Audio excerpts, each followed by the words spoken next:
Blessed morning, Dawn Watchers. I am Sis Joy from Salmia Center, and I will be exhorting about I am a temple, the dwelling place of God. In the book of 1 Corinthians chapter 6, verses 19 to 20, says, Do you not know that your bodies are temple of the Holy Spirit, who is in you, whom you have received from God? You are not your own.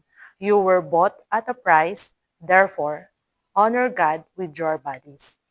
Church, today I want to remind you of something powerful. You are a temple, the dwelling place of God. This is not just a symbolic statement, it is a spiritual reality. The very presence of God resides within you and me. What is the biblical meaning of temple? The word temple means the house of the Lord, a place of residence or habitation. It means that someone lives and settling. When we say dwelling place of God, this means that God resides in us. When we receive Jesus Christ as our personal Savior, that's the time we allow Jesus to live in us. After allowing Jesus to reside in us, we are already set apart. We shall be holy because God who chose us is holy. We are no longer only our own possession, but the home of the Holy Spirit. God chose us, His people, as His saints. We have to live and act like He does. In the Old Testament, God's presence was found in the Temple of Jerusalem, a place where people worshiped, sanctified, sought His face. But today, because of Jesus, we are now the temple. Our bodies, our lives, our hearts are where God's Spirit dwells. So what does this mean for us? How should we live knowing that God Himself has made His home in us? Number one, a temple must be holy. In the book of First Peter chapter 1 verse 15, but just as He who called you is holy, so be holy in all you do. The temple in the Old Testament was a sacred place set apart for worship. People could not enter in casually or defile. In the same way, since we are God's dwelling place, we must live in holiness. This means guarding our hearts against sinful desire. This means avoiding sin, living righteously, and striving for purity in thoughts, actions, and words. It means purifying our minds from the things that dishonor God. It means keeping our bodies from anything that would make us unworthy in His presence. Surrender to God. This phrase also implies that Christians belong to God and should live according to His will. It is a call to glorify God in all aspects of life. Responsibility for stewardship. This includes taking care of one's physical health, mental well-being, and spiritual growth.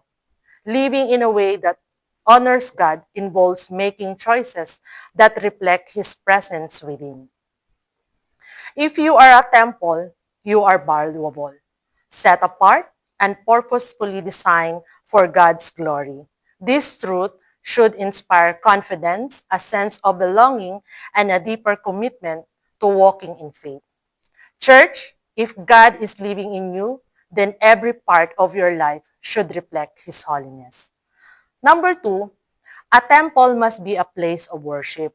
Therefore, I urge you, brothers and sisters, in view of God's mercy, to offer your bodies as a living sacrifice, holy and pleasing to God. This is your true and proper worship. Romans chapter 12, verse 1. Worship is not just what we do in Sundays. It is how we live every day. The temple was filled with praises, prayers, and sacrifices to God. In the same way, we are His temple. Our words should glorify Him. Our action should bring glory to Him. Our lives should reflect gratitude and obedience to Him. Every day is an opportunity to worship the Lord with our choices, our work, and even how we treat others. Number three, a temple must be well maintained.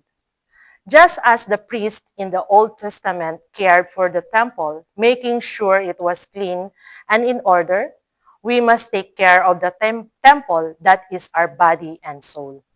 Physically, honor God by taking care of our body. Eat well, rest, and avoid harmful habits. Mentally, guard our mind from negativity, anxiety, and ungodly influences.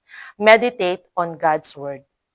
Spiritually, strengthen your faith through prayer, Bible reading, and fellowship with other believers. We must be good stewards of the body and spirit that God has entrusted to us. Number four, a temple must shine as a light to others. In the book of Matthew, chapter 5, verse 16, let your light shine before others that they may see your good deeds and glorify your Father in heaven. A temple was not just for one person. It was a place where people encountered God.